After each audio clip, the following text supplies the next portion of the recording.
Hello friends, welcome to Nand Kishore classes. आज बहुत ही इंपॉर्टेंट क्वेश्चन शॉर्टकट ट्रिक के साथ करने वाले हैं और वो क्वेश्चन जो कॉम्पिटिटिव एग्जाम्स में अक्सर आते हैं, अल्जेब्रिक ट्रिक्स करेंगे, बहुत ही इंपॉर्टेंट। और चुटकियों में, सेकंड्स में आप इस क्वेश्चन का आंसर लिख पाएंगे।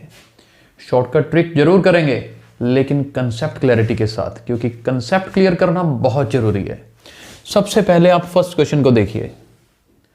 अगर हमें कंसेप्ट क्लियर ना हो या फॉर्मूले ना पता हो तो इनको मल्टीप्लाई करना, इसको करना, सब्ट्रैक्ट करना बहुत टाइम लगेगा। लेकिन अब मैं आपको कंसेप्ट करवा रहा हूं, आप ध्यान से देखिएगा। यहां पर एक्चुअल में फॉर्मूला यूज करेंगे हम। कौन सा फॉर्मूला यूज करेंगे मैं यहां पर लिख के दिखा रहा हूं। ये देखिए, ए स्क्वायर माइनस बी स्क्वायर किसके इक्वल होता है? A square minus B square. ये देखिए, ये इक्वल होता है जी ए प्लस बी, ए माइनस बी। कंसेप्ट ये लगेगा यहां पर, क्योंकि आप यहां देखो ना, 6.4 मल्टीप्लाई 6.4 क्या है? 6.4 का स्क्वायर है। 3.6 मल्टीप्लाई 3.6 क्या है? 3.6 का स्क्वायर है। तो ये वाला 6.4 का स्क्वायर, ये 3.6 का स्क्वायर बन गया ना ए स्क्वायर माइनस बी स्क्वायर। नीचे देखो सेम ही वैल्यूज है, नीचे है ए माइनस बी। मैंने इसी क्वेश्चन को इस फॉर्मेट में लिख दिया, फॉर्मूले की फॉर्म में। अब आप देखो, ये a माइनस बी नीचे है, a माइनस बी से तो a माइनस बी कट गया, तो मेरा आंसर क्या बना? मेरा आंसर बना जी a प्लस बी।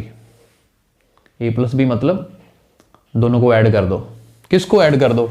अरे 6.4 और 3.6 को सिर्फ ऐड करना है। अगर मैं इस क्वेश्चन में 6.4 में अगर 3.6 ऐड करूंगा तो मेरा आंसर कितना आएगा? 10 आएगा। दैट मीन्स फर्स्ट क्वेश्चन का आंसर 10 है। यहां पर अगर फॉर्मूला क्लियर है तो माइंड में कैलकुलेशन होती है। अच्छा, ए स्क्वायर माइनस बी स्क्वायर है, नीचे ए माइनस बी है, फॉर्मूला तो ए प्लस बी ए माइनस बी होता है, तो ए माइनस बी तो कट जाएगा, यानी ए प्लस बी, यानी दोनों को ऐड करना है। 6.4 प्लस 3.6 दोनों को ऐड किया, 10 आंसर है ना। ऐसे क्वेश्चंस पेपर में अक्सर आते हैं।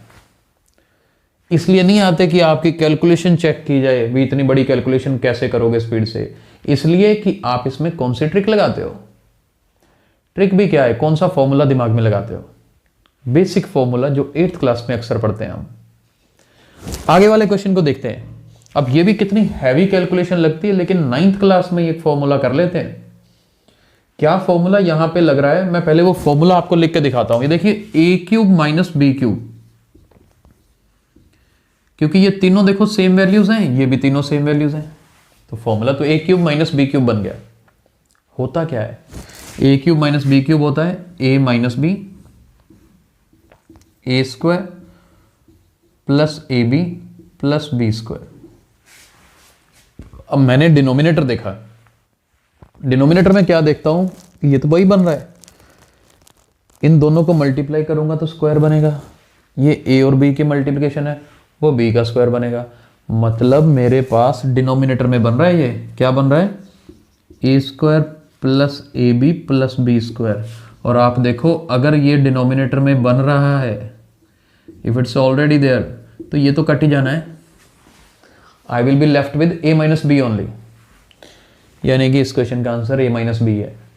ए माइनस बी मतलब 0.47 में से आपको 0.33 बस सब्ट्रैक्ट करना है, और इनको सब्ट्रैक्ट करके आंसर क्या आएगा? 0.14। तो इस क्वेश्चन का सेकंड पार्ट का आंसर 0.14 है। तो फॉर्मूले याद होने बहुत जरूरी है। अलजेब्रा के फॉर्मूले अगर याद है ना, तो बहुत सारे क्वेश्चन ट्रिक्स के साथ आप इस तरीके से अपने आप कर लोगे, किसी को करवाने की जरूरत नहीं पड़ेगी। तो फर्स्ट पार्ट का आंसर 10, सेकंड पार्ट का आंसर 0.14। आई होप आपको ये वीडियो पसंद आया होगा, कंसेप्ट समझ आया होगा। और अगर आपको ये वीडियो पसंद आया है तो प्लीज इस वीडियो को लाइक और शेयर जरूर करिए। Thank you so much.